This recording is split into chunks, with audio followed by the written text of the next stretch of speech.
ಶ್ರೀಮತಿ ಅನ್ವಿತಾ ಋಗ್ವೇದ ಸೂರ್ಯವಂಶಿ ಅಂತಿಮ ಭಾಗ.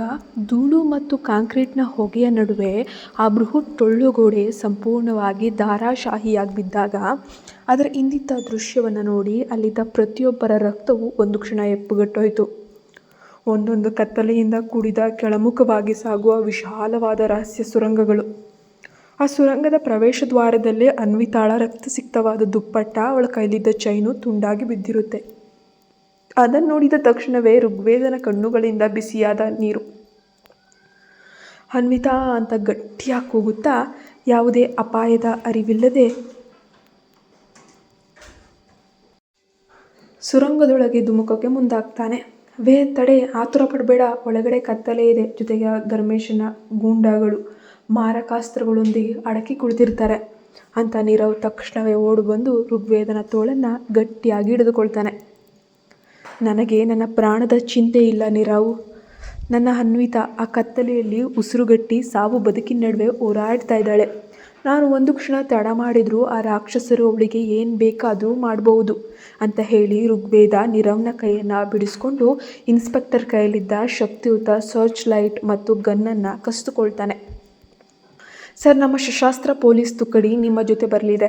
ಪ್ರತಿಯೊಬ್ಬರೂ ಎಚ್ಚರಿಕೆಯಿಂದ ಹೆಜ್ಜೆ ಇಡಿ ಅಂತ ಹೇಳ್ತಾರೆ. ಇನ್ಸ್ಪೆಕ್ಟರ್ ತನ್ನ ಬಂದೂಕನ್ನು ಲೋಡ್ ಮಾಡುತ್ತಾ ಋಗ್ವೇದ, ನೀರವ್, ರಾಕೇಶ್ ಮತ್ತು ಜಬ್ಬಿ ಕಳಿಸಿದ್ದ ವಿಶೇಷ ಕಾವಲು ಪಡೆ ಎಲ್ಲರೂ ಸಾಲಾಗಿ ಆ ತಣ್ಣನೆಯ ಸಾರರಹಿತ ರಹಸ್ಯ ಸುರಂಗದೊಳಗೆ ಹೆಜ್ಜೆ ಇಡ್ತಾ ಇದ್ದಾರೆ. ಸುರಂಗದ ಗೋಡೆಗಳಿಂದ ನೀರು ಬಸಿತಾ ಇತ್ತು. ಗಾಳಿಯಲ್ಲಿ ತೀವ್ರವಾಗಿ ತೇವಾಂಶ ದುರ್ನಾತ ಆವರಿಸಿತ್ತು. ಪ್ರತಿಯೊಂದು ಹೆಜ್ಜೆಯೂ ಸಾವು ಮತ್ತು ಬದುಕಿನ ನಡುವಿನ ರಹಸ್ಯವನ್ನು ಹೊತ್ತು ಸಾಕ್ತಾ ಇತ್ತು. ಸುಮಾರು 100 ಮೀಟರ್ಗಳಷ್ಟು ದೂರ ಸುರಂಗದೊಳಗೆ ಸಾಗಿದ ನಂತರ ದೂರದಲ್ಲಿ ಸಣ್ಣದಾಗಿ ಮಿಣುಕುವ ಬೆಳಕು ಮತ್ತು ಕೆಲವು ಕಠೋರ ಧ್ವನಿಗಳು ಕೇಳಿಸೋಕ್ಕೆ ಶುರು ಮಾಡ್ಕೊಳ್ತವೆ. ಈ ಹುಡುಗಿಯ ಪ್ರಜ್ಞೆ ಇನ್ನೂ ಬಂದಿಲ್ವೇ? ಧರ್ಮೇಶ್ ಸರ್ರು ಇನ್ನು 10 ನಿಮಿಷದಲ್ಲಿ ಇಲ್ಲಿಗೆ ತಲುಪಲಿದ್ದಾರೆ. ಅವರು ಬರುವಷ್ಟರಲ್ಲೇ ಇವಳನ್ನು ಆ ಹೆಲಿಕಾಪ್ಟರ್ ಸಾಗಿಸುವ ಜಾಗಕ್ಕೆ ತಲುಪಿಸಬೇಕು ಅಂತ ಗೂಂಡಾನೊಬ್ಬ ಹೆದರಿಕೆಯ ದನಿಯಲ್ಲಿ ಹೇಳ್ತಿದ್ದದ್ದು ಋಗ್ವೇದನ ಒಂದು ಕಿವಿಗೆ ಬಿತ್ತು. ಬೆಳಕಿನ ಮೂಲವನ್ನು ತಲುಪಿದಾಗ ಅಲ್ಲೊಂದು ಬೃಹತ್ ಅಂಡರ್ಗ್ರೌಂಡ್ ಗೋದಾಮಿತ್ತು. ಆ ಗೋದಾಮಿನ ಮಧ್ಯದಲ್ಲಿದ್ದ ಕಂಬಕ್ಕೆ ಅನ್ವಿತಾಳನ್ನು ಗಟ್ಟಿಯಾದ ಹಗ್ಗಗಳಿಂದ ಕಟ್ಟಿ ಹಾಕಲಾಗಿತ್ತು. ಅವಳ ಹಣೆಯಿಂದ ರಕ್ತ ಹರಿದು ಮುಖವೆಲ್ಲ ಕೆಂಪಗಾಗಿತ್ತು. ಅವಳು ಸಂಪೂರ್ಣವಾಗಿ ಪ್ರಜ್ಞಾಹೀನ ಸ್ಥಿತಿಯಲ್ಲಿದ್ದು ತನ್ನ ಜೀವಕ್ಕಿಂತ ಹೆಚ್ಚಾಗಿ ಪ್ರೀತಿಸುವ ಅನ್ವಿತಾಳ ಆ ಸ್ಥಿತಿಯನ್ನು ಕಂಡ ಋಗ್ವೇದನ ಒಳಗಿದ್ದಂತಹ ಸಿಂಹ ಜಾಗೃತಗೊಳ್ಳುತ್ತೆ. ಅವನ ಕಣ್ಣುಗಳು ಆಕ್ರೋಶದಿಂದ ಕೆಂಡವಾಗುತ್ತೆ. ಅನ್ವಿತಾ ಅಂತ ಹೇಳಿ ಗರ್ಜಿಸುತ್ತಾ ಋಗ್ವೇದ ಮುನ್ನುಗ್ತಾನೆ. ಅವನ ಧ್ವನಿ ಕೇಳಿ ಬೆಚ್ಚಿಬಿದ್ದ ಗೂಂಡಾಗಳು ತಕ್ಷಣವೇ ತಮ್ಮ ಬಂದೂಕುಗಳನ್ನು ಎತ್ತಿದ್ರು. ಆದರೆ ಋಗ್ವೇದ ಅವರಿಗೆ ಯೋಚಿಸಲು ಸಮಯ ನೀಡಲಿಲ್ಲ. ಮೊದಲು ಗೂಂಡಾನ ಮೇಲೆ ಸಿಂಹದಂತೆ ಆರಿಬಿದ್ದು ಅವನ ಕೈಯಲ್ಲಿದ್ದ ಗನ್ನನ್ನು ಕಸಿದು ಅವನನ್ನು ನೆಲಕ್ಕಪ್ಪಳಿಸ್ತಾನೆ. ರೋಷದಿಂದ ಕುದಿತಿದ್ದ ಋಗ್ವೇದ ಅನ್ವಿತಾಗೆ ಕೈ ಹಚ್ಚಿದ ಪ್ರತಿಯೊಬ್ಬ ಗೂಂಡಾನ ಮೇಲೆಯೂ ಮೃಗೀಯವಾಗಿ ಎರಗಿ ಬೀಳ್ತಾನೆ. ನೀರವ್, ರಾಕೇಶ್, ಪೊಲೀಸರು ಕೂಡ ತಕ್ಷಣವೇ ಆ್ಯಕ್ಷನ್ಗೆ ಇಳಿದು ಉಳಿದ ಗೂಂಡಾಗಳನ್ನು ಸುತ್ತುವರೆದು ಹೊಡೆದು ಉರುಳಿಸ್ತಾರೆ. ಇಡೀ ಅಂಡರ್ಗ್ರೌಂಡ್ ಗೋದಾಮಿನಲ್ಲಿ ಗುಂಡಿನ ಸದ್ದು, ಆಕ್ರೋಶದ ಕೂಗುಗಳು ಪ್ರತಿಧ್ವನಿಸ್ತಾನೆ ಇದ್ವು. ಋಗ್ವೇದ ಹೋಗಿ ಅನ್ವಿತಾಳನ್ನು ಬಂಧಿಸಿದ ಹಗ್ಗಗಳನ್ನು ತನ್ನ ಕೈಯಿಂದಲೇ ಬಲವಾಗಿ ಹರಿದು ಹಾಕ್ತಾನೆ. ಋಗ್ವೇದ ಹೋಗಿ ಅವಳ ಬಂಧಿಸಿದ ಹಗ್ಗಗಳನ್ನು ಹರಿದು ಹಾಕ್ತಾನೆ. ಅವಳು ಕೆಳಗೆ ಬೀಳುವಷ್ಟರಲ್ಲಿ ಅವಳನ್ನು ತನ್ನ ಎದೆಗೆ ಗಟ್ಟಿಯಾಗಿ ಅಪ್ಕೊಳ್ತಾನೆ. ಅನ್ವಿತಾ ಕಣ್ಣು ತೆರೆ, ನಿನ್ನ ವೇದ್ ಬಂದಿದ್ದಾನೆ, ನಿಂಗೆ ಏನೂ ಆಗಲ್ಲ, ನಾನು ಬಿಡೋದೇ ಇಲ್ಲ ನೀನನ್ನು ಯಾವತ್ತೂ ಎಂದು ಕಣ್ಣೀರು ಹಾಕುತ್ತಾ ಅವಳ ಕೆನ್ನೆಯನ್ನು ತಟ್ತಾನೆ. ಋಗ್ವೇದನ ಧ್ವನಿ ಅವನ ಬಿಸಿಯಾದ ಕಣ್ಣೀರು ಸ್ಪರ್ಶಿಸ್ತಿದ್ದ ಹಾಗೆ ಅನ್ವಿತಾ ಮೆಲ್ಲನೆ ತನ್ನ ಕಣ್ಣುಗಳನ್ನು ತೆರಿತಾಳೆ. ಅವಳ ದೃಷ್ಟಿ ಮಂಜಾಗಿತ್ತು. ಆದರೆ ತನ್ನ ಎದುರಿಗಿರುವವನು ತನ್ನ ಪ್ರೀತಿಯ ಋಗ್ವೇದ ಅಂತ ತಿಳಿಯುತ್ತಿದ್ದಂತೆ ಅವಳ ಕಣ್ಣಂಚಿನಿಂದ ನೀರು ಬರುತ್ತೆ. ನೀನು ಬಂದ್ಬಿಟ್ಯಾ? ಅವಳು ಕ್ಷೀಣ ಧ್ವನಿಯಲ್ಲೇ ಅವನ ಎದೆಗೆ ತನ್ನ ಮುಖವನ್ನು ಒರಗಿಸಿದ್ಲು. ಹೌದನ್ವಿತಾ, ನಾನು ಬಂದಿದ್ದೀನಿ. ಇನ್ನು ನಿನ್ನನ್ನು ಯಾರೂ ನನ್ನಿಂದ ಬೇರ್ಪಡಿಸೋಕ್ಕೆ ಸಾಧ್ಯ ಇಲ್ಲ ಅಂತ ಅವನು ಅವಳ ಹಣೆಗೆ ಮುತ್ತಿಡ್ತಾನೆ. ಆದರೆ ಸಂತೋಷದ ಕ್ಷಣ ಹೆಚ್ಚು ಹೊತ್ತು ಕುಳಿಲಿಲ್ಲ. ಇದ್ದಕ್ಕಿದ್ದಂತೆ ಅಂಡರ್ಗ್ರೌಂಡ್ ಗೋದಾಮಿನ ಮೇಲ್ಛಾವಣಿಯಿಂದ ವಿಕಟಕವಾದ ನಗುವಿನ ಧ್ವನಿ ಕೇಳಿಸುತ್ತೆ. ಅಬ್ಬಬ್ಬಾ, ಎಷ್ಟು ಸುಂದರವಾದ ಪ್ರೇಮ ಕಾವ್ಯ! ಆದರೆ ಋಗ್ವೇದ ಸೂರ್ಯವಂಶಿ, ಈ ಆಟ ಇಲ್ಲಿಗೆ ಮುಗಿಯೋದಿಲ್ಲ. ಈಗ ತಾನೇ ನಿಜವಾದ ಸಾವಿನ ಆಟ ಪ್ರಾರಂಭವಾಗ್ತಿದೆ. ಎಲ್ಲರೂ ತಲೆಬಾಗಿ ನೋಡಿದಾಗ ಅಲ್ಲಿನ ಮೇಲ್ಭಾಗದ ಗ್ಯಾಲರಿಯಲ್ಲಿ ತನ್ನ ಕೈಯಲ್ಲಿ ರಿಮೋಟ್ ಕಂಟ್ರೋಲ್ ಹಿಡಿದು ಕ್ರೂರವಾಗಿ ನಿಂತಿದ್ದನು ಸ್ವತಃ ಕರಾಳ ರಾಕ್ಷಸ ಧರ್ಮೇಶ್ ರಾಣ. ಮೇಲ್ಭಾಗದ ಗ್ಯಾಲರಿಯಲ್ಲಿ ನಿಂತಿದ್ದ ಧರ್ಮೇಶ್ ರಾಣನ ವಿಕಟ ನಗು ಆ ವಿಶಾಲವಾದ ಭೂಗತ ಗೋದಾಮಿನ ಗೋಡೆಗಳಲ್ಲಿ ಪ್ರತಿಧ್ವನಿಸುತ್ತಿತ್ತು. ಅವನ ಕೈಲಿದ್ದ ಕೆಂಪು ಬೆಳಗಿನ ರಿಮೋಟ್ ಕಂಟ್ರೋಲನ್ನು ನೋಡಿ ಇನ್ಸ್ಪೆಕ್ಟರ್ ಮತ್ತು ಪೊಲೀಸರು ತಕ್ಷಣವೇ ಅಜಾಗರೂಕತೆಯಿಂದ ತಮ್ಮ ಬಂದೂಕುಗಳನ್ನು ಅವನತ್ತ ನೆಟ್ಟರು. ಧರ್ಮೇಶ್, ನೀನು ಸಂಪೂರ್ಣವಾಗಿ ಸುತ್ತುವರಿಯಲ್ಪಟ್ಟಿದ್ದೀಯಾ. ಮರ್ಯಾದೆಯಿಂದ ರಿಮೋಟನ್ನು ಕೆಳಗಿಟ್ಟು ಶರಣಾಗಿ ಬಿಡು, ಇಲ್ಲದಿದ್ದರೆ ಮರುಕ್ಷಣವೇ ಗುಂಡಿಕ್ಕಲಾಗುವುದು ಅಂತ ಹೇಳಿ ಇನ್ಸ್ಪೆಕ್ಟರು ಕೂಡ ಗಂಭೀರವಾಗಿ ಎಚ್ಚರಿಸ್ತಾರೆ. ಇನ್ಸ್ಪೆಕ್ಟರ್, ನಿಮ್ಮ ಈ ಕಾಕಿ ಸಮವಸ್ತ್ರ, ತುಕ್ಕು ಹಿಡಿದ ಬಂದೂಕುಗಳಿಗೆ ಎದುರೋಕೆ ನಾನೇನು ಸಾಧಾರಣವಾದ ಅಪರಾಧಿಯೇನಲ್ಲ. ಋಗ್ವೇದ ಸೂರ್ಯವಂಶಿ, ನಿನ್ನ ಹೆಂಡತಿಯನ್ನು ಉಳಿಸ್ಕೊಳ್ಳೋಕೆ ನೀನು ಇಲ್ಲಿಯವರೆಗೆ ಬಂದದ್ದು ನನಗೆ ನಿಜಕ್ಕೂ ಆಶ್ಚರ್ಯ ತಂದಿದೆ. ಆದರೆ ನೆನಪಿಡು, ಈ ಇಡೀ ಗೋದಾಮಿನ ಪ್ರತಿಯೊಂದು ಕಂಬದಲ್ಲೂ ನಾನು ಉನ್ನತ ಮಟ್ಟದ ಟೈಮರ್ ಬಾಂಬ್ಗಳನ್ನು ಫಿಕ್ಸ್ ಮಾಡಿದ್ದೀನಿ ಅಂತ ಹೇಳಿ ಧರ್ಮೇಶ್ ಅಹಂಕಾರದಿಂದ ಗರ್ಜಿಸೋಕೆ ಶುರು ಮಾಡ್ತಾನೆ. ಧರ್ಮೇಶನ ಮಾತನ್ನೇ ಕೇಳಿ ನೀರವ್ ಮತ್ತು ರಾಕೇಶ್ ಅವರ ಪಾದಗಳ ಕೆಳಗಿನ ನೆಲವೇ ಕುಸಿದಂಗಾಗೋಗುತ್ತೆ. ಋಗ್ವೇದ ತನ್ನ ಎದೆಯಲ್ಲಿದ್ದ ಅನ್ವಿತಾಳನ್ನು ಮತ್ತಷ್ಟು ಬಿಗಿಯಾಗಿ ಅಪ್ಕೊಳ್ತಾನೆ. ಅನ್ವಿತಾ ಭಯದಿಂದ ನಡುಗುತ್ತಾ ಋಗ್ವೇದನ ಚೊಕ್ಕಟವಾದ ಶರ್ಟನ್ನು ಗಟ್ಟಿಯಾಗಿ ಹಿಡಿದುಕೊಂಡ್ಳು. ವೇದ್, ನನಗೆ ಹೆದರಿಕೆ ಆಗ್ತಿದೆ. ಇವನು ನಿನ್ನನ್ನು ಕೊಲ್ಲಲು ಸಂಚು ರೂಪಿಸಿದ್ದಾನೆ. ನೀನು ನನ್ನ ಬಿಟ್ಟು ತಕ್ಷಣವೇ ಇಲ್ಲಿಂದ ಹೊರಟು ಹೋಗು ಅಂತ ಅನ್ವಿತಾ ಕಣ್ಣೀರನ್ನು ಹಾಕುತ್ತಾ ಪಿಸುಗುಟ್ಟಿದ್ಲು. ಶಾಂತವಾಗಿರು ಅನ್ವಿತಾ, ನಿನ್ನನ್ನು ಬಿಟ್ಟು ಹೋಗಲು ನಾನು ಇಲ್ಲಿಗೆ ಬಂದಿಲ್ಲ. ನಾವು ಹೊರಟ್ರೆ ಒಟ್ಟಿಗೆ ಹೊರಡ್ತೀವಿ, ಇಲ್ಲವೇ ಇಲ್ಲೇ ಒಟ್ಟಿಗೆ ಸಾವನ್ನಪ್ತೀವಿ. ಆದರೆ ರಾಕ್ಷಸನಿಗೆ ಗೆಲ್ಲಲು ನಾನು ಎಂದಿಗೂ ಬಿಡೋದಿಲ್ಲ ಎಂದು ಋಗ್ವೇದ ಧರ್ಮೇಶನತ್ತ ಬೆಂಕಿಯಂತಹ ನೋಟವನ್ನು ಬೀರ್ತಾನೆ. ಧರ್ಮೇಶ್, ಸೂರ್ಯವಂಶಿ ಕುಟುಂಬದ ಮೇಲೆ ನಿನಗೆ ಏನೇ ಅಗತನವಿದ್ರೂ ಕೂಡ ನನ್ನೊಂದಿಗೆ ನೆರವೇರಿಸಿಕೊ. ಒಬ್ಬ ಅಸಹಾಯಕ ಹೆಣ್ಣಿನ ಹಿಂದೆ ಅಡಗಿ ಆಟವಾಡುವುದು ಗಂಡಸ್ತನವಲ್ಲ ಅಂತಹ ಋಗ್ವೇದ ಸಿಂಹದಂತೆ ಕೂಗ್ತಾನೆ. ಗಂಡಸ್ತನದ ಬಗ್ಗೆ ನೀನು ನನಗೆ ಪಾಠ ಹೇಳಿಕೊಡ್ಬೇಡ ಋಗ್ವೇದ. 15 ವರ್ಷಗಳ ಹಿಂದೆ ನಿಮ್ಮ ಸೂರ್ಯವಂಶಿ ಕುಟುಂಬ ನನ್ನ ಇಡೀ ಸಾಮ್ರಾಜ್ಯವನ್ನೇ ನಾಶ ಮಾಡಿಬಿಟ್ಟಿತ್ತು. ನನ್ನ ಆಸ್ತಿ ಗೌರವ ಎಲ್ಲವನ್ನ ಕಿತ್ಕೊಳ್ತು. ಇದು ನಿನ್ನ ಕಣ್ಣೆದುರೇ ನಿನ್ನ ಪ್ರಾಣದಂತಿರುವ ಹೆಂಡತಿಯನ್ನು ಮತ್ತು ನಿನ್ನನ್ನು ಬೂದಿ ಮಾಡಿ ನನ್ನ ಸೇಡನ್ನು ತೀರಿಸ್ಕೊಳ್ತೀನಿ ಅಂತ ಹೇಳುತ್ತಾ ಧರ್ಮೇಶ್ ಆ ರಿಮೋಟ್ನಲ್ಲಿದ್ದ ಟೈಮರ್ ಬಟನನ್ನು ಹೊತ್ತು ಬಿಡ್ತಾನೆ. ಟಿಕ್ ಟಿಕ್ ಅನ್ನೋ ಗೋದಾಮಿನ ಮೂಲೆಗಳಲ್ಲಿದ್ದ ಡಿಜಿಟಲ್ ಟೈಮರ್ಗಳು ಆನ್ ಆದವು. ಕೇವಲ 3 ನಿಮಿಷಗಳು ಮಾತ್ರ ಬಾಕಿ ಉಳಿದಿದ್ವು. ಎಲ್ಲರೂ ತಕ್ಷಣವೇ ಹೊರಗೋಡಿ ಸುರಂಗದ ಕಡೆಗೆ ನಡೀರಿ ಅಂತ ಇನ್ಸ್ಪೆಕ್ಟರ್ ಚೀರುತ್ತಾ ಗ್ಯಾಲರಿ ಹತ್ತ ಗುಂಡು ಹಾರಿಸಲು ಪ್ರಾರಂಭಿಸ್ತಾರೆ. ಪೊಲೀಸರು ಮತ್ತು ಧರ್ಮೇಶನ ಬಾಕಿ ಉಳಿದ ಗೂಂಡಾಗಳ ನಡುವೆ ತೀವ್ರ ಗುಂಡಿನ ಚಕಮಕಿ ಶುರುವಾಯಿತು.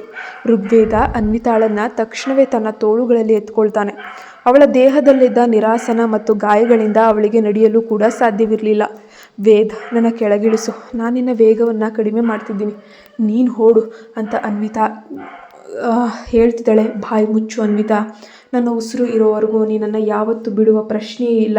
ನಾನು ಬದುಕಿರೋದೇ ನಿನಗೋಸ್ಕರ ಅಂತ ಹೇಳಿ ಋಗ್ವೇದ ಸುರಂಗದ ಪ್ರವೇಶ ದ್ವಾರದತ್ತ ವೇಗವಾಗಿ ಓಡೋಕೆ ಶುರು ಮಾಡ್ತಾನೆ. ನೀರವ್ ಮತ್ತು ರಾಕೇಶ್ ಅವರಿಗೆ ರಕ್ಷಣೆ ನೀಡುತ್ತಾ ಮುನ್ನಡೀತಾನೆ.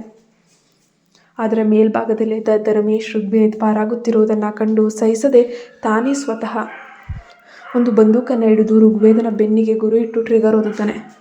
ಢಮ್!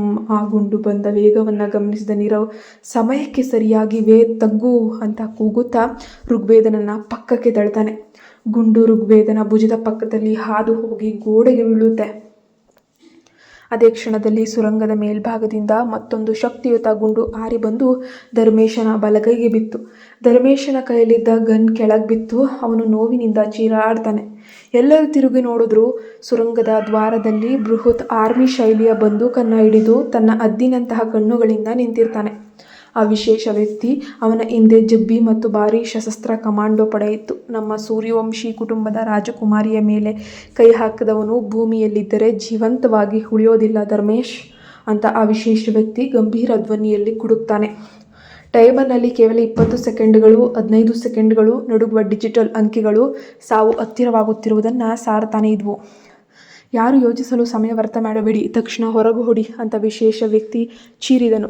ಕಮಾಂಡೋ ಪಡೆಗಳು ತಕ್ಷಣವೇ ಧರ್ಮೇಶನ ಮೇಲೆ ಗುಂಡಿನ ಸುರಿಮಳೆಗೆಯಲು ಪ್ರಾರಂಭಿಸ್ತಾರೆ. ಅವನನ್ನು ಬಂಧಿಸೋಕೆ ಶುರು ಮಾಡ್ತಾರೆ. ಧರ್ಮೇಶ ನೋವಿನಿಂದ ನರಳುತ್ತಲೇ ರಹಸ್ಯ ದಾರಿಯೊಂದರ ಮೂಲಕ ಕತ್ತಲಲ್ಲಿ ಕಣ್ಮರೆಯಾಗೋಕೆ ಯತ್ನಿಸ್ತಾ ಇದ್ದಾನೆ.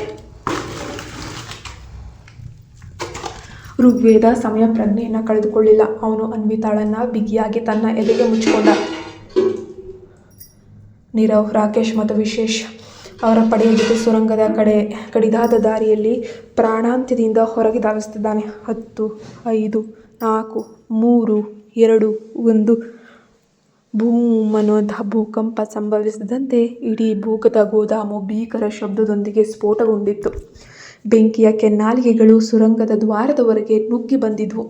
ಸ್ಫೋಟದ ತೀವ್ರತೆಗೆ ಹಾಳು ಬಿದ್ದ ಕಟ್ಟಡ ಸಂಪೂರ್ಣವಾಗಿ ನೆಲಸಮವಾಗಿ ಧೂಳು ಮತ್ತು ಬೆಂಕಿಯ ಜ್ವಾಲೆಗಳು ಆಕಾಶಕ್ಕೆ ಚಿಮ್ಮಿದ್ವು. ಋಗ್ವೇದ ಅನ್ವಿತಾಳ ಮೇಲ್ಬಿದ್ದು ಅವಳಿಗೆ ಸಣ್ಣ ಧೂಳಿನ ಕಣವು ತಾಗದಂತೆ ತನ್ನ ದೇಹದಿಂದಲೇ ರಕ್ಷಣೆ ನೀಡ್ತಾನೆ. ಸ್ಫೋಟದ ಹೊಗೆ ಶಮನಗೊಂಡಾಗ ಎಲ್ಲರೂ ಸುರಕ್ಷಿತವಾಗಿ ಹೊರಗೆ ಬಿದ್ದಿದ್ರು. ಅನ್ವಿತಾ ಆಘಾತದಿಂದ ಉಸಿರಾಡುತ್ತಾ ತನ್ನ ಕಣ್ಣೆದುರು ಬೆಂಕಿಯಲ್ಲಿ ಹುರಿತಿದ್ದಂತಹ ಕಟ್ಟಡವನ್ನು ನೋಡಿ ನಡುಗಿದ್ಲು.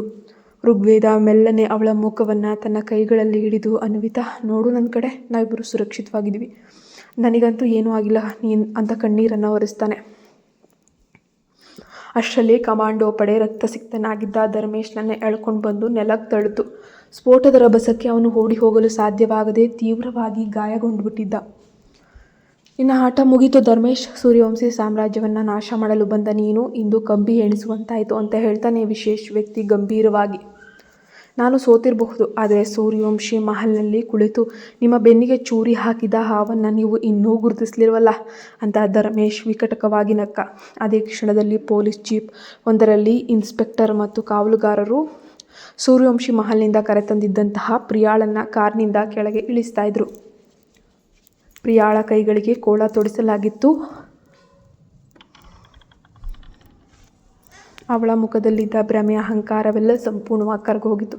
ಪ್ರಿಯಾ, ಋಗ್ವೇದ ಎದ್ದು ನಿಂತು ಅವಳತ್ತ ಹೆಜ್ಜೆ ಹಾಕ್ತಾನೆ. ವೇದ್ ಪ್ಲೀಸ್, ನನ್ನನ್ನು ಕ್ಷಮಿಸ್ಬಿಡು, ಇದೆಲ್ಲ ಧರ್ಮೇಶ್ ನನ್ನನ್ನು ಎದುರಿಸಿ ಮಾಡಿಸಿದ್ದು, ನಾನು ನಿನ್ನನ್ನು ಪ್ರೀತಿಸ್ತೇನೆ ವೇದ್ ಅಂತ ಹೇಳಿ ಪ್ರಿಯಾ ನಾಟಕೀಯವಾಗಿ ಅಳೋಕೆ ಶುರು ಮಾಡ್ಕೊಳ್ತಾಳೆ. ಆದರೆ ಜಬ್ಬಿ ಮುಂದೆ ಬಂದು ತನ್ನ ಮೊಬೈಲ್ನ ಆಡಿಯೋ ರೆಕಾರ್ಡಿಂಗನ್ನು ಪ್ಲೇ ಮಾಡ್ತಾನೆ. ಅದರಲ್ಲಿ ಪ್ರಿಯಾ ಮತ್ತು ಧರ್ಮೇಶ್ ಸೇರಿ ಅನ್ವಿತಾಳನ್ನು ಕೊಲ್ಲಲು, ಸೂರ್ಯವಂಶಿ ಆಸ್ತಿಯನ್ನು ಕಬಳಿಸಲು ಎಣೆದಿದ್ದಂತಹ ಪ್ರತಿಯೊಂದು ಕರಾಳ ಯೋಜನೆಯ ಸಂಚು ಸ್ಪಷ್ಟವಾಗಿ ಕೇಳಿಸ್ತಾ ಇತ್ತು. ಇನ್ನು ನಿನ್ನ ಈ ನಕಲಿ ಅಶ್ರುತರ್ಪಣ ಯಾರ ಮೇಲೆಯೂ ಕೆಲಸ ಮಾಡುವುದಿಲ್ಲ ಪ್ರಿಯಾ. ನಾನಷ್ಟೇ ಅಲ್ಲ, ಇಡೀ ಸೂರ್ಯವಂಶಿ ಕುಟುಂಬ ನಿನ್ನ ಅಸಲಿ ಮುಖವನ್ನು ಕಂಡುಕೊಂಡಿದೆ. ನಿನಗೆ ಕಾನೂನು ತಕ್ಕ ಶಿಕ್ಷೆಯನ್ನು ವಿಧಿಸಲಿದೆ ಅಂತ ಋಗ್ವೇದ ತೀಕ್ಷ್ಣವಾಗಿ ಹೇಳ್ತಾನೆ. ಪೊಲೀಸರು ಧರ್ಮೇಶ, ಪ್ರಿಯಾ ಇಬ್ಬರನ್ನ ವಶಕ್ಕೆ ಪಡೆದು ಜೈಲಿನತ್ತ ಕರೆದೊಯ್ದರು. ಸೂರ್ಯವಂಶಿ ಕುಟುಂಬಕ್ಕೆ ಎದುರಾಗಿದ್ದ ಕರಾಳ ಕಂಟಕ ಕೊನೆಗೂ ಶಾಶ್ವತವಾಗಿ ದೂರವಾಗಿತ್ತು. ಋಗ್ವೇದ ಹಿಂತಿರುಗಿ ಬಂದು ನೆಲದ ಮೇಲೆ ಕುಳಿತಿದ್ದ ಅನ್ವಿತಾಳ ಮುಂದೆ ಮೊಣಕಾಲೂರಿ ಕುಳಿತುಕೊಳ್ತಾನೆ.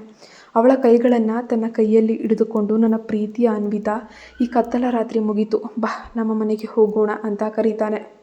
ಅನ್ವಿತಾ ಕಣ್ಣೀರಿನ ನಡುವೆಯೇ ಮುಗುಳ್ನಕ್ಕೂ ಅವನ ಎದೆಗೆ ಒರಗಿದ್ಲು. ಸೂರ್ಯೋದಯದ ಮೊದಲ ಕಿರಣಗಳು ಮುಂಬೈ ನಗರವನ್ನು ಸ್ಪರ್ಶಿಸುತ್ತಿದ್ದಂತೆ ಸೂರ್ಯವಂಶಿ ಮಹಲ್ನಲ್ಲಿ ಹಬ್ಬದ ವಾತಾವರಣ ಅನ್ನೋದು ಕಳೆಗಟ್ಟಿತ್ತು. ಇಡೀ ಮಹಲನ್ನು ಸುಂದರವಾದ ಹೂಗಳಿಂದ ಮತ್ತು ಸಾಲು ದೀಪಗಳಿಂದ ಅಲಂಕರಿಸಲಾಗಿತ್ತು. ಕಾರು ಮಹಲಿನ ಬಾಗಿಲ ಬಳಿ ಬಂದು ನಿಂತಾಗ ಅಮ್ಮ ಮತ್ತು ಅಜ್ಜಿ ಆರತಿಯ ತಟ್ಟೆಯನ್ನು ಹಿಡಿದು ಕಣ್ಣೀರಿನಿಂದ ಕಾಯ್ತಾ ಇದ್ರು. ಋಗ್ವೇದ ಕಾರಿನ ಬಾಗಿಲನ್ನು ತೆರೆದು ಅನ್ವಿತಾಳ ಕೈ ಹಿಡಿದು ಮೆಲ್ಲನೆ ಕೆಳಗೆ ಕರೆತಂದನು. ಅನ್ವಿತಾಳನ್ನು ಕಂಡ ತಕ್ಷಣ ಅಮ್ಮ ಓಡ್ ಬಂದು ಅವಳನ್ನು ಎದೆಗಪ್ಕೊಳ್ತಾರೆ. ನನ್ನ ಮುದ್ದು ಮಗಳೇ, ನೀನು ಕ್ಷೇಮವಾಗಿ ಹಿಂತಿರುಗಿದೆಯಾ? ಅದೇ ನಮಗೆ ಕೋಟಿ ಆಸ್ತಿ ತಂದಷ್ಟು ಸಂತೋಷ. ನಿನ್ನನ್ನು ಆ ದೇವ ರಕ್ಷಿಸಿದ್ದಾನೆ ಅಂತ ಅಮ್ಮ ಕಣ್ಣೀರನ್ನು ಹಾಕುತ್ತಾ ಅವಳ ಕೆನ್ನೆಗೆ ಮುತ್ತಿಡ್ತಾ ಇದ್ರು. ಅಜ್ಜಿ ಆರತಿ ಎತ್ತಿ ಅನ್ವಿತಾ ಮತ್ತು ಋಗ್ವೇದ ಇಬ್ಬರಿಗೂ ಕೂಡ ದೃಷ್ಟಿ ತೆಗೆದು, ನಮ್ಮ ಸೂರ್ಯವಂಶಿ ಕುಟುಂಬದ ನಿಜವಾದ ಧರ್ಮ ಮತ್ತು ಬೆಳಕು ನೀನು ಅನ್ವಿತಾ, ನಿನ್ನ ಧೈರ್ಯವೇ ಇಂದು ನಮ್ಮ ಮಹಲನ್ನು ರಕ್ಷಿಸಿದೆ ಅಂತ ಹೇಳ್ತಾರೆ ಭಾವನಾತ್ಮಕವಾಗಿ. ಸೃಷ್ಟಿ, ಸರ್ವೇಶ್, ನೀರವ್, ರಾಕೇಶ್ ಎಲ್ಲರೂ ಕೂಡ ಜೋರಾಗಿ ಚಪ್ಪಾಳೆ ತಟ್ಟುತ್ತಾ ಸಂಭ್ರಮಿಸ್ತಾರೆ. ಜಬ್ಬಿ ಮತ್ತು ಆ ವಿಶೇಷ ವ್ಯಕ್ತಿ ಮುಗುಳ್ನಗುತ್ತಾ ಸುಂದರ ಕ್ಷಣಕ್ಕೆ ಸಾಕ್ಷಿಯಾಗ್ತಾರೆ. ಅನ್ವಿತಾ ಪ್ರೀತಿಯಿಂದ ಪ್ರತಿಯೊಬ್ಬರ ಆಶೀರ್ವಾದವನ್ನು ಪಡೆದು ಸೂರ್ಯವಂಶಿ ಮಹಲ್ನೊಳಗೆ ತನ್ನ ಬಲಗಾಲಿಟ್ಟು ಶುಭ ಪ್ರವೇಶವನ್ನು ಮಾಡಿದ್ಲು. ಕತ್ತಲೆಯಾಗಿದ್ದ ಆ ಮಹಲ್ನಲ್ಲಿ ಮತ್ತೆ ಸಂತೋಷದ ಸಿಹಿ ವಾತಾವರಣ ಮೂಡಿತ್ತು. ಕೆಲವು ದಿನಗಳ ನಂತರ ಸಂಜೆಯ ತಂಪಾದ ವಾತಾವರಣ, ಆಕಾಶವು ಶ್ಯಾಮಲ ಮತ್ತು ಕೆಂಪು ಬಣ್ಣಗಳ ಸಮ್ಮಿಶ್ರಣದಿಂದ ಒಂದು ರೀತಿಯ ಬಣ್ಣದಿಂದ ಕಂಗೊಳಿಸ್ತಾ ಇತ್ತು. ಋಗ್ವೇದ ಮತ್ತು ಅನ್ವಿತಾ ವಿಶಾಲವಾದ ಲೇಕ್ ಸೈಡ್ನ ರಸ್ತೆಯಲ್ಲಿ ತಮ್ಮ ನೆಚ್ಚಿನ ಕಾರಿನಲ್ಲಿ ಪ್ರಯಾಣಿಸ್ತಾ ಇದ್ರು. ಮಳೆ ಹನಿಗಳು ಗಾಜಿನ ಮೇಲೆ ಮೃದುವಾಗಿ ಬೀಳ್ತಾ ಇದ್ವು. ಕಾರ್ನಲ್ಲಿ ಮತ್ತೆ ಅದೇ ಮಧುರವಾದ ಗೀತೆ ಮೆಲ್ಲನೆ ನುಡಿತಾನೆ ಇತ್ತು. ನೀನೇ ನನ್ನ ನೆರಳು, ನನ್ನ ನೋಟ, ದಿನಗಳು ಹೀಗಿದೆ, ನಾನು ಬೆಳಗು, ನೀನು ಸೂರ್ಯ, ನಾನು ಕನ್ನಡಿ, ನೀನು ಸೌಂದರ್ಯ, ನಿನ್ನ ಈ ಸಾಂಗತ್ಯದ ಸಹವಾಸವೇ ಅತ್ಯಂತ ಅದ್ಭುತ. ಋಗ್ವೇದ ಕಾರನ್ನು ರಸ್ತೆ ಬದಿಯ ಶಾಂತ ಸ್ಥಳದಲ್ಲಿ ನಿಲ್ಲಿಸ್ತಾನೆ. ಕಿಟಕಿ ಗಾಜನ್ನು ಕೊಂಚ ಕೆಳಗಿಳಿಸಿ ಅನ್ವಿತಾಳತ್ತ ತಿರುಗ್ತಾನೆ. ಅನ್ವಿತಾಳ ಕತ್ನಲ್ಲಿದ್ದ ಮಂಗಳಸೂತ್ರ ಮತ್ತು ಅವಳ ಅಣಿಯಲ್ಲಿದ್ದ ಕುಂಕುಮ ಆ ಸಾಯಂಕಾಲದ ಬೆಳಕಿನಲ್ಲಿ ದೇವತೆಯಂತೆ ಕಂಗೊಳಿಸುತ್ತಿತ್ತು. ಋಗ್ವೇದ ಪ್ರೀತಿಯಿಂದ ಅವಳ ಕೆನ್ನೆಯ ಮೇಲಿದ್ದ ಕೂದಲನ್ನು ಹಿಂದಕ್ಕೆ ಸರಿಸಿ ಅವಳ ಅಣೆಗೆ ಮೃದುವಾಗಿ ಮುತ್ತಿಟ್ಟಿದ್ದ. ಅನ್ವಿತಾ, ಜೀವನದಲ್ಲಿ ಎಷ್ಟೇ ಕಷ್ಟಗಳು ಬಂದರೂ, ಸಾವೇ ಎದುರಾದರೂ ನನ್ನ ಕೈಗಳು ನಿನ್ನ ಕೈಗಳನ್ನು ಎಂದಿಗೂ ಬಿಡೋದಿಲ್ಲ ಅಂತ ಹೇಳ್ತಾನೆ ಋಗ್ವೇದ ಅತ್ಯಂತ ಗಂಭೀರ ಹಾಗೂ ಪ್ರೀತಿಯ ಧ್ವನಿಯಲ್ಲಿ. ಅನ್ವಿತಾ ಅವನ ಕಣ್ಣುಗಳ ಆಳದಲ್ಲಿದ್ದ ಅಪರಿಮಿತ ಪ್ರೀತಿಯನ್ನು ನೋಡುತ್ತಾ ಅವನ ಎದೆಗೆ ತನ್ನ ತಲೆಯನ್ನು ಹೊರಗಿಸಿರ್ತಾಳೆ. ನನಗೆ ಗೊತ್ತಿದೆ ವೇದ್, ನಿನ್ನ ಪ್ರೀತಿ ಇರುವವರೆಗೂ ನನಗೆ ಈ ಪ್ರಪಂಚದಲ್ಲಿ ಯಾವುದರ ಭಯವೂ ಇಲ್ಲ. ನಮಗೆ ಎದುರಾದ ಪ್ರತಿಯೊಂದು ನೋವು ನಮ್ಮ ಪ್ರೀತಿಯನ್ನು ಮತ್ತಷ್ಟು ಗಟ್ಟಿ ಮಾಡಿದೆ ಅಂತ ಹೇಳ್ತಾಳೆ.